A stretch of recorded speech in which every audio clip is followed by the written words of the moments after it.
Hello students and welcome to my channel Anita Shiksha. आज हम पढ़ने वाले हैं 9th क्लास की बुक मोमेंट्स का chapter 4 in the kingdom of fools के क्वेश्चन आंसर्स।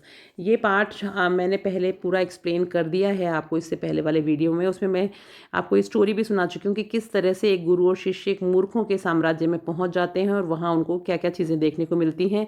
तो वहाँ पर हर चीज़ का एक ही दाम होता है, चाहे वो कितनी ही महंगी या सस्ती क्यों ना हो। 1 रुपये में आप वहाँ पर कुछ भी खरीद सकते हैं और खाने पीने की चीज़ें भी बहुत सस्ती होती है। तो जो शिष्य होता है उसको थोड़ा लालच आ जाता है, वो वहाँ रहना चाहता है, लेकिन गुरु उसको समझाते हैं कि मूर्खों के राज्य में मत रहो क्योंकि ये लोग तुम्हारे साथ कुछ भी कर सकते हैं।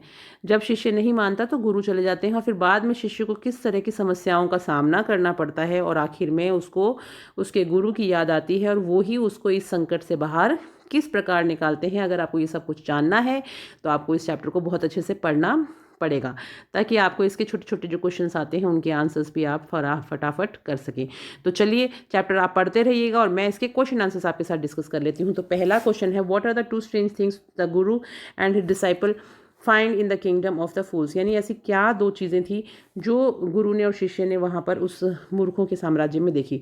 The guru and the disciple found that the kingdom of fools people used to work during night and sleep during days, everything was cheap and cost the same। वहाँ उन्होंने देखा कि उस साम्राज्य में सब लोग दिन में तो सोते थे और रात में काम करते थे, यानी उन्होंने दिन को रात और रात को दिन बना रखा था और वहाँ पे हर चीज़ जो थी वो एक ही रेट की थी और सस्ती थी, 1 ही रुपये में कुछ भी आप खरीद सकते थे। What does the disciple decide to stay, why did the disciple decide to stay in the kingdom of fools, is it a good idea. कि जो शिष्य था वो उसी साम्राज्य में क्यों रहना चाहता था, क्या ये एक अच्छा विचार था आपकी नज़रों में। Everything was cheap in the kingdom of fools. The disciple had peculiarity of diet and he was tempted by the cheap food, so he decided to stay in that kingdom. It was not a good idea to stay there for a long time as one could be in danger any time because of the unpredictable behaviors of the fool। यानी वहाँ पे हर चीज़ बहुत ही सस्ती थी और इसीलिए जो शिष्य था वो डाइट के लिए यानी अपने खाने पीने के पे बहुत ज़्यादा ध्यान देता था, थोड़ा सा पेटू था, तो इसलिए उसको जो सस्ता खाना था उसने अपनी तरफ आकर्षित किया और उसने निश्चय कर लिया कि मैं इस साम्राज्य में ही रहूँगा। और वैसे ये आइडिया अच्छा नहीं था वहाँ रहने का, क्योंकि अगर आप कहीं मूर्खों के राज्य में रहते हैं तो आपके साथ वो कुछ भी कर सकते हैं, इसका अनुमान लगाना मुश्किल था। Name all the people who are tried in the king's court and give the reasons for their trial. कि किन किन लोगों को राजा के दरबार में बुलाया गया ट्रायल के लिए और क्या क्या कारण थे।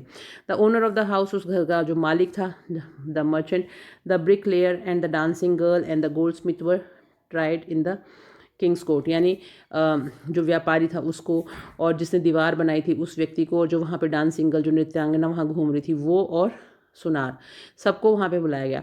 They all were tried because the thief died when the wall of merchants house had collapsed. ये सबको इसलिए बुलाया गया कोर्ट में क्योंकि न्याय करने के लिए क्योंकि जिस व्यापारी के घर की दीवार गिरी थी जिस व्यक्ति के ऊपर, वो मर गया था। The merchant was tried for building a weak wall. जो व्यापारी था उसको ये कहा गया कि तुमने बहुत ही कमज़ोर दीवार बनवाई। और ब्रिकलेयर जो था was tried for doing his work carelessly. उसको ये कहा गया कि तुमने दीवार बनाने में लापरवाही करी। The dancing girl was tried for disturbing the concentration of the bricklayer. और जो नृत्यांगना थी उसको इस चीज़ के लिए बुलाया गया पेशी पर कि तुमने जो दीवार बनाने वाला है उसका ध्यान भंग किया। और the goldsmith was blamed for making the dancing girl walk up and down to his house dozen times. और सुनार को इसलिए उसके ऊपर आरोप लगाया गया कि तुमने इस जो डांसिंग गर्ल थी, जो नृत्यांगना थी, उसको बारी बारी अपने यहाँ बुलाया, उसको समय पे चीज़ नहीं दी, जिसके कारण वो घूमती रही और उसकी छम छम पायल की आवाज़ से ब्रिकलेयर जो था वो डिस्टर्ब हुआ। तो इस तरह से उन सबको बुलाया गया था। Who is the real culprit according to the king. राजा के अनुसार कौन असल में सबसे बड़ा गुनहगार था। Why does he escape punishment. और उसको जो सज़ा थी वो उससे कैसे बच गया। The merchant's death father was held responsible for making the wall weak. But according to the king, the rich merchant was a dead culprit because he had inherited both sins and riches of his father. He escaped the punishment because he was too thin to fit the stake. ये जो व्यापारी था उसके पिताजी ने को माना गया रिस्पॉन्सिबल, जिम्मेदार वो दीवार बनाने का, कि उसने बनवाई थी, वो बहुत कमज़ोर थी वो दीवार, लेकिन वो मर चुके थे। तो फिर ये कहा गया कि व्यापारी ने जब उनकी अच्छी और बुरी सब चीज़ें जब उसको विरासत में मिली हैं, तो जो गलती उन्होंने करी उसका सज़ा भी उसको भुगतनी पड़ेगी। तो उसको सज़ा तो दे दी, लेकिन जो फंदा उसके लिए बनाया था वो उसमें फिट नहीं हो पा रहा था, क्योंकि वो बहुत पतला था खुद, इसलिए वो इस पनिशमेंट से बच गया। क्योंकि राजा ने क्या कहा था, आपको ध्यान होगा अगर आपने पाठ पढ़ा है, कि जो इस फंदे में फिट होता है उसी को ले आओ, ऐसा कहा था ना। चलिए नेक्स्ट क्वेश्चन देखते हैं। What are the guru's words of wisdom, when does the disciple remember them. जो गुरु के जो शब्द थे वो शिष्य के लिए क्या थे, और आखिर में वो शिष्य को वो शब्द कब याद आए। Guru was full of wisdom and knew well that the unpredictable behavior of the fools could create danger anytime. गुरु जो थे वो बहुत बुद्धिमान थे, उनको पता था कि जो ये इतने मूर्ख लोग हैं जिन्होंने इस पूरी राज्य को ऐसा बना रखा है, इस तरह के व्यक्ति कभी भी आपको संकट में डाल सकते हैं। तो द गुरुस वर्ड्स वर, और गुरु के जो शब्द थे वो ये थे कि दे आर ऑल फूल्स, कि सारे के सारे मूर्ख हैं। They won't last very long and you can tell what they will do to you next, कि ये सब लोग ज़्यादा दिन तक ये ऐसा नहीं चलेगा और पता नहीं ये तुम्हारे साथ क्या कर दें। The disciple remembered them when he was arrested by the man of the king to execute merely because he fitted the stake, and it was because of the guru's word of wisdom that his execution was postponed. अब गुरु की जो सारी बातें हैं वो उसको शिष्य को तब याद आई जब उसको राजा के आदमी पकड़ के ले गए और ये कहा कि वो जो एक फंदा बना है उसमें तुम उसमें फिट होते इसलिए तुम्हें फांसी दी जाएगी। तो उसको लगा कि मैंने तो कुछ किया भी नहीं और मुझे सब पकड़ के ले जा रहे हैं। तब उसको वो गुरु की बात याद आई और आखिर में उसके गुरु ने ही उसकी मदद करी उससे समस्या से बाहर निकालने में। How does the guru manage to save the disciple's life, गुरु ने अपने शिष्य की जान कैसे बचाई। The guru arrived on time to save his disciple and created a drama, कि गुरु समय पे पहुंच गए अपने शिष्य को बचाने और उन्होंने एक नाटक किया। He told the king that it was not an ordinary stake and what whoever went to the stake first would become the king in the next life. The second to die would become the minister. The king wanted to avail himself of the opportunity and the guru and his disciple were released. Thus the guru managed to save his disciples life.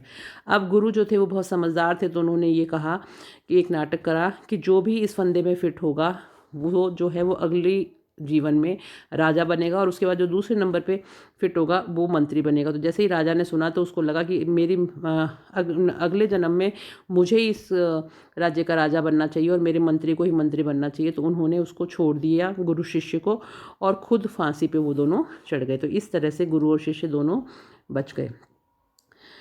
Why were the people of kingdom confused when they saw the dead bodies of the king and his minister? कि राजा और मंत्री की जब dead bodies देखी तो जो लोग थे वो उनको इतना अचंभा क्यों हुआ, वो क्यों क्या मतलब इतने कंफ्यूज क्यों गए, वो उलझन में क्यों थे। The people of the kingdom were confused as to how their king and the ministers were dead instead of guru and disciple and the people ever not able to see through the plan which was executed by the guru against their king and minister. अब उनको यही समझ में नहीं आ रहा था कि जहाँ पे गुरु और शिष्य को मरना था वहाँ पे उनकी जगह पे उनका राजा और मंत्री कैसे वहाँ पे मृत्यु उनकी हो गई, कैसे वो लोग फंदे में आए। लेकिन जब उन्होंने देखा कि अब राजा और मंत्री तो मर चुके हैं तो उन्होंने उस गुरु और शिष्य को ही वहाँ का राजा बना दिया था। आपको पता है ना स्टोरी में। When does the disciple remember the words of the guru? तो ये क्वेश्चन तो वापस रिपीट हो गया कि कब गुरु के शब्द उसको याद आए शिष्य को। When the king decided that the disciple was the suitable person for execution, he remembered the words of the guru. उसको गुरु के शब्द तब याद आए जब उसको राजा ने कहा कि ये फंदा बनाया और इस फंदे में तुम फिट बैठते हो इसलिए तुम्हें फांसी दी जाएगी। तब उसको याद आया कि कितना मूर्ख राजा है और मैं यहाँ कहाँ फंस गया। How was the kingdom the fools different from any other place, जो मूर्खों का जो राज्य था वो बाकी जगहों से कैसे भिन्न था। Everything was different at the kingdom of the fools, वहाँ पर उस राज्य में सब कुछ अलग था।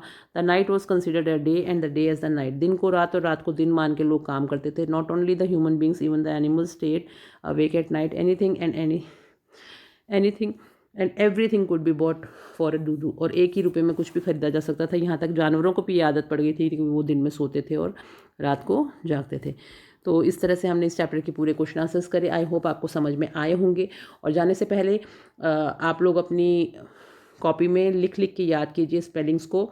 मैं बारी बारी ये बात इसलिए कहती हूँ, उससे आपके लॉन्ग टर्म मेमोरी में सारे के सारे जो वर्ड्स होते हैं वो आपको रिमेंबर हो जाते हैं और आपके मार्क्स भी नहीं कटते एग्ज़ाम में, आप गलती नहीं करेंगे तो।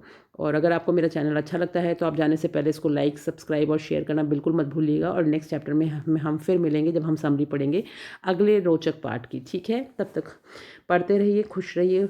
Okay, thank you and bye bye.